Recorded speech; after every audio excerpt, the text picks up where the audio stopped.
Ko play pi baro. Mentangan betangi ke jeng peli nak jen ke jong play. Ke belong nak ke Jenesis ke lenong peningkong. Ke dekot ke bakat saw hadu ke bakat kendai. U play ula ongru tu long ki jeng syai. Ha ke sahet neng. Ban penya kelat. Ha pedeng ke sengi bat kamien. Bat tu ai bakin long. Ya ki dak.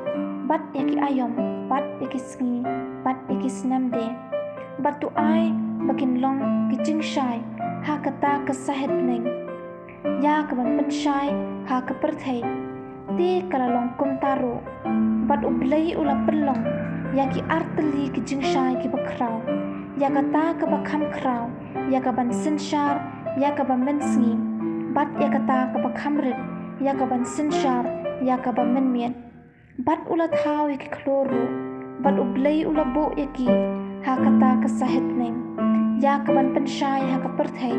Bat ya ke ban sensyar. Ya ke ban mensengi. Bat ya ke ban menmiet.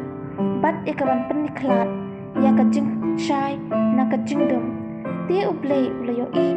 Bakalong ke babaha. Bat ke bala jan miet kalalong. Bat ke stepru kalalong. Ha ke si ke pasaw. Hello everyone. I'm going to continue from the Word of God.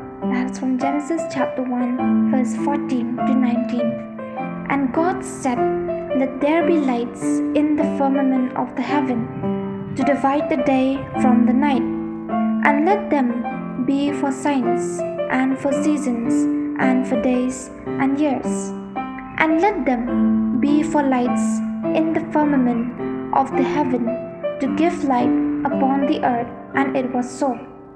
And God made two great lights, the greater lights to rule the day, and the lesser light to rule the night. He made the stars also, and God set them in the firmament of the heaven to give light upon the earth, and to rule over the day and over the night, and to divide the light from the darkness. And God saw that it was good.